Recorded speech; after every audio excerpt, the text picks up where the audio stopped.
I wasn't looking for conspiracies when I started mapping European royal bloodlines. I was simply trying to understand how the monarchies we know today came to power. But the deeper I went into genealogical records, the more I found something unsettling. Not errors exactly, not fabrications, just patterns. Patterns that, once you see them, change everything you thought you knew about European royalty. Here's what nobody talks about. Every current European monarch, from the British king to the monarchs of Denmark, Norway, Sweden, Spain, Belgium, and the Netherlands, they all descend from a single man. Not Charlemagne, though they descend from him too. I'm talking about someone more recent. Johan Willem Friso of Orange-Nassau, who lived from 1687 to 1711. Through his two children, Princess Amalia and Willem IV. Every single reigning European monarch today can trace their bloodline. Every single one. That's remarkable enough. But here's where it gets stranger. Go back just a bit further, and you find another convergence point. King Christian IX of Denmark and Queen Victoria of the United Kingdom. Between them, they're the ancestors of most European royalty. Victoria's descendants include the current monarchs of Denmark, Norway, Spain, Sweden, and the United Kingdom. Christian IX's bloodline runs through Belgium, Denmark, Luxembourg, Norway, Spain, and the United Kingdom. The overlap is extraordinary. Now, you might say this is just normal royal intermarriage, keeping power in the family. Strategic alliances. And you'd be right, except for one detail that genealogists quietly acknowledge but rarely emphasize. When you trace these family trees backwards, when you really dig into the maternal lines, the lesser nobility, the convenient marriages that consolidated empires in the 1700s and 1800s, the documentation becomes remarkably thin. Not missing. Thin, as if the records exist to prove legitimacy, but not to invite deeper scrutiny. Let me show you something specific. The House of Hanover, imported to rule Britain in 1714. The official story is straightforward. Protestant succession, parliamentary approval, legitimate claim through distant Stuart ancestry. All documented, all proper. But when you examine the German principalities these royals came from, you find something peculiar. Many of these territories had themselves undergone recent dynastic changes in the late 1600s and early 1700s. New families, new names, new crests. All within a generation or two of being called upon to provide British monarchs. It's not that the records don't exist. They do. Marriage certificates, birth records, court announcements. But trace those maternal lines back just 3 or 4 generations, and suddenly you're dealing with minor German nobility whose own ancestry becomes vague. Not impossible to trace, just vague enough that nobody really questions it.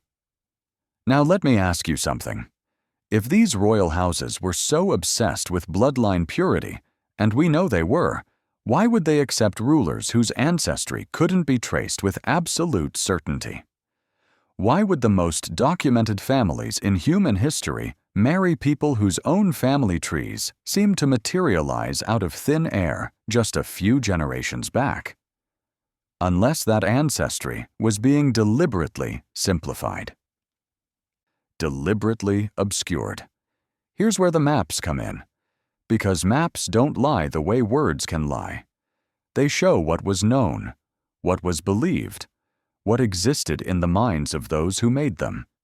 And on European maps from the 1600s and 1700s, you'll find something that modern history barely acknowledges: Tartary, or Tartaria in Latin.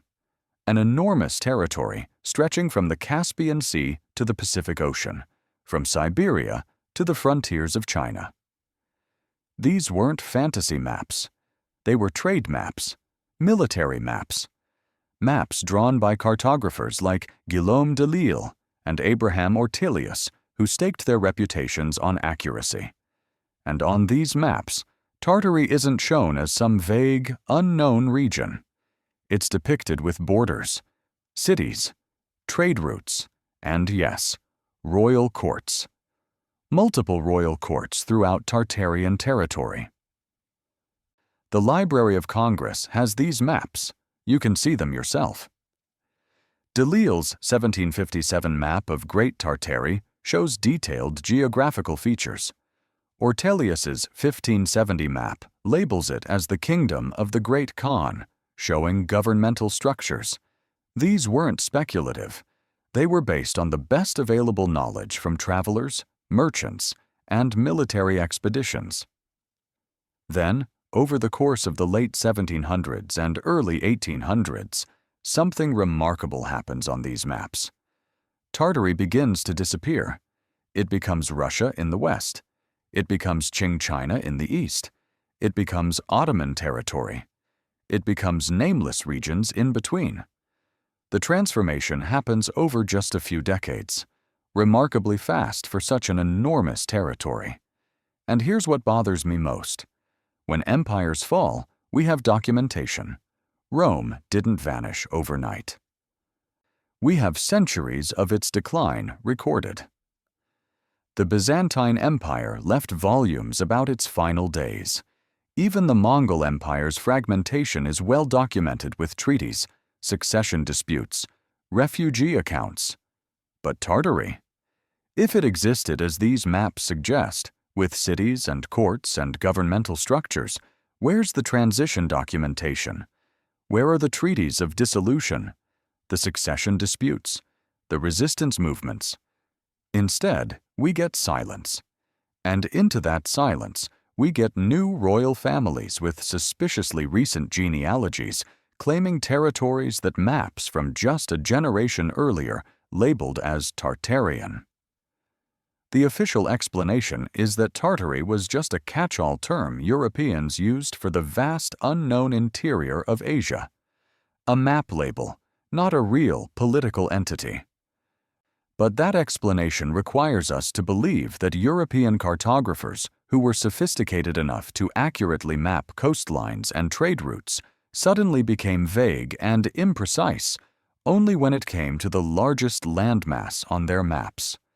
That they drew borders and marked cities and indicated royal courts for something that didn't actually exist as a cohesive entity. Does that make sense to you? Now let's talk about buildings, because architecture doesn't lie either. Go to St. Petersburg and stand before the Winter Palace, built in the 1750s. Then go to Vienna and examine Schönbrunn Palace, constructed around the same time. Then look at images of the Forbidden City's outer buildings in Beijing. What do you notice? Not just similar architectural styles, the same proportion systems. The same mathematical relationships between height and width, the same ratios in window placements, the same load-bearing principles. This isn't coincidence. This is transmitted knowledge. Specific technical knowledge about large-scale construction that doesn't come from books or aesthetic trends. The Winter Palace, Schönbrunn, the extensive renovations to Buckingham Palace, the Royal Palace in Madrid, constructed after the convenient 1734 fire that destroyed the previous Habsburg residence, all built or significantly modified during the same narrow window, the early to mid-1700s. The exact period when Tartary was disappearing from maps and new dynasties were consolidating power. The official history tells us these similarities are due to traveling architects, to shared aesthetic trends, to the influence of Palladio and other classical masters. But that explanation requires incredible coordination. Architects from different empires, supposedly rivals, independently adopting not just similar styles, but identical mathematical systems, building at massive scale in multiple capitals simultaneously. Or, and I'm just asking the question here, were these separate royal families actually branches of the same ancestral tree? building in a common architectural language because that language represented their shared heritage. A heritage that needed to be hidden once the transformation was complete? Look at the symbols. Royal heraldry doesn't emerge randomly. The double-headed eagle appears in the coat of arms of the Holy Roman Empire, the Russian Empire, the Byzantine Empire, Serbia, Albania, and various German principalities. We're told this symbol was adopted and readopted independently, that it represents different meanings in different contexts. But the double-headed eagle is a complex symbol requiring specific artistic knowledge to render correctly. It appears across cultures that supposedly had limited contact during the periods when it was adopted. The Habsburgs used it. The Romanovs used it. The Serbian dynasties used it. All claiming independent adoption, all during periods when their genealogies were being formalized. The symbol traces back to Byzantine and even earlier Hittite origins, traveling through empires and dynasties. But its appearance across so many European royal houses during the specific period of the 1600s and 1700s, when Tartary was disappearing from maps, when new dynasties were consolidating power, when genealogies were being formalized, that's not just cultural diffusion. That's a common symbolic vocabulary suggesting common ancestry. Here's something else that doesn't add up. When royal families married across borders, language was allegedly a barrier. We have documented accounts of princesses arriving in new kingdoms unable to speak the local language, requiring years to learn. Yet we also have accounts of these same families conducting private correspondence, understanding each other perfectly when it mattered for political negotiations. The official answer is Latin or French, the diplomatic languages of Europe. But there are references in old documents to other languages being used in certain royal contexts. Languages described as ancient or traditional, but never specified. What if there was a lingua franca among these families that wasn't French or Latin? A language from their actual common ancestry that would have revealed too much if used publicly. I can't prove what language that was.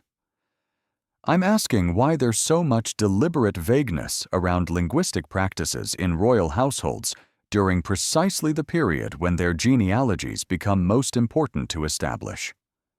Now, count the fires. Make a list of major fires that destroyed royal residences, government archives, and genealogical records between 1650 and 1850. The Royal Palace in Madrid, 1734. The Irish Public Record Office, 1922, which destroyed 7 centuries of genealogical records.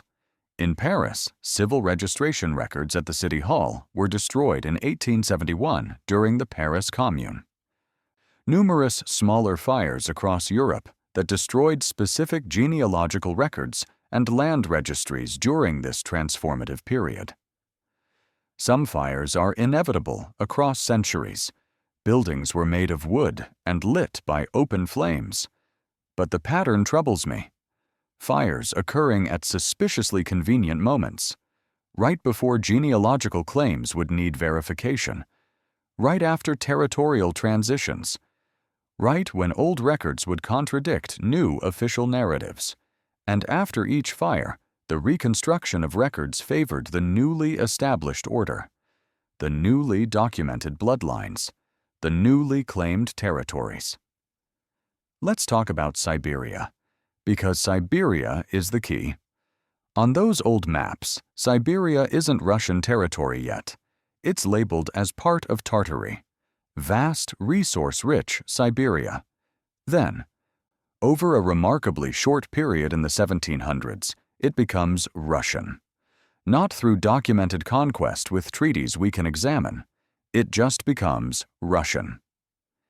The official explanation tells us the Cossacks gradually expanded eastward, that the local populations were primitive and offered little resistance. But when Russia did document its expansion into Siberia, the records describe encountering established settlements, not villages. Settlements with organized populations. Settlements that don't appear in modern historical narratives about primitive Siberian tribes. Where did those settlements go? Who built them? And if Siberia had an established civilization when Russia arrived, whose civilization was it? The silence is deafening. Now here's something contemporary that nobody talks about. We have genetic testing now. We can trace ancestry through DNA, confirming or refuting genealogical claims that once relied solely on documents. We've done this with ancient populations, with indigenous peoples, with historical figures like Richard III and the Romanov family. So why hasn't there been a comprehensive genetic study of European royal families mapping their actual ancestry? Not the claimed ancestry, the actual genetic heritage. Some studies exist, small ones, targeted ones. They've confirmed hemophilia mutations in Queen Victoria's descendants. They've analyzed Y-DNA from the House of Bourbon, but never a complete mapping of royal bloodlines using modern genetic techniques. These families are obsessed with their heritage, with proving their legitimacy, with documenting their lineage. So why the lack of comprehensive genetic studies? DNA testing has revealed that populations we thought were isolated were actually mixed, showing genetic markers from continents away. We know that pure bloodlines are a myth. So what would a comprehensive genetic study of European royalty show? What markers might appear that don't match the official genealogies? What Central Asian or Siberian genetic signatures might emerge from families who claim pure Germanic or French or British descent? The technology exists. The samples could be obtained from living royals or preserved remains. The studies would settle genealogical questions definitively. But the silence around comprehensive royal genetic testing is remarkable. These same families who commission studies of their artwork, their archives, their palaces, they've shown remarkable disinterest in genetic verification of the bloodlines they claim are so pure, so documented, so important. Why? Unless they already know what the results would show. Before you dismiss this, let me show you something specific about how genealogical research actually works. According to professional genealogists, within 30 generations, you have more ancestor slots than the medieval European population. This means that European royal descent is mathematically normal for anyone with European ancestry. Researchers estimate that all Europeans descend from Charlemagne, from Edward III, from William the Conqueror. But here's the critical detail. That's mathematical probability based on population genetics. The actual documented proof is another matter entirely, and that's where the gaps appear. Not in the mathematics, in the documentation, specifically in the maternal lines, in the minor nobility, in the convenient marriages of the 1700s. Professional genealogists know this. They acknowledge that documenting royal descent requires finding a gateway ancestor, usually a colonial immigrant whose pedigree has already been traced to European royalty. About 650 such people have been identified in North America. But trace those pedigrees back, and you often hit walls. Not walls of missing records. Walls of records that exist but don't invite deeper scrutiny. The deeper I went, the more I found a pattern. European royalty today traces back through an extraordinary number of convergence points. All current monarchs descend from Johan Willem Friso. Most descend from both Queen Victoria and King Christian IX. Go back further, and the lines converge again and again on specific individuals in the 1600s and 1700s. And that period, the late 1600s through the 1700s, is precisely when Tartary disappears from European maps, when new dynasties consolidate power, when palaces are built in remarkably similar architectural styles across vast distances, when fires conveniently destroy genealogical records, when the double-headed eagle appears across multiple royal houses, when linguistic practices become deliberately vague. The convergence is too perfect. The timing is too precise. The documentation is too conveniently thin in exactly the right places. Here's what I think might have happened. And I want to be clear, this is speculation built on patterns, not proven fact. But what if there was a widespread transformation of power in the late 1600s and 1700s? What if the entity we see labeled as Tartary on those old maps wasn't a vague geographical term, but represented something real? A civilization, an empire, a network of connected territories. What if the royal families we're told are separate lineages, European dynasties with documented histories, are actually branches of a single ancestral tree? What if that ancestry, for political or cultural reasons, needed to be obscured, rewritten, formalized into separate national identities? That would explain the convergence points in the genealogies. It would explain why maternal lines become vague exactly when you'd expect to find connections to non-European nobility. It would explain the architectural similarities built in a common language. It would explain the shared symbolic vocabulary. It would explain the convenient fires. It would explain the lack of comprehensive genetic studies. It would explain why Tartary disappeared from maps not through documented conquest, but through cartographic relabeling. Not because the territory didn't exist, but because it needed to be divided, renamed, absorbed into new national identities with new royal families whose genealogies began exactly when the transformation was complete. Think about what that would mean, not just historically, but in terms of knowledge. What technologies did that civilization possess to build at such scale? What organizational systems allowed governance across such vast distances? What understanding of mathematics and proportion created that common architectural language? And why would all of that knowledge, all of that history, need to be hidden? Why would the descendants rule under new names, new genealogies, new official histories? I don't have answers, only questions that multiply the deeper I look. But I'll leave you with this. The next time you see a European palace, ask yourself who really built it. When you hear about royal bloodlines, ask yourself where those bloodlines actually originated. When you look at a map of Asia, ask yourself what was there before the current borders were drawn.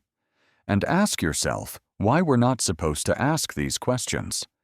Why the genealogical records become vague at precisely the point where they'd reveal something important. Why comprehensive genetic studies of royal families haven't been done despite the available technology.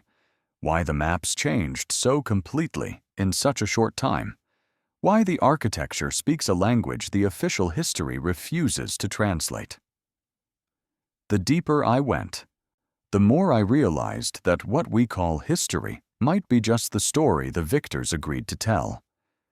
And somewhere in the margins, in the deleted chapters, in the fires and the missing documentation and the too convenient genealogies, there might be another story.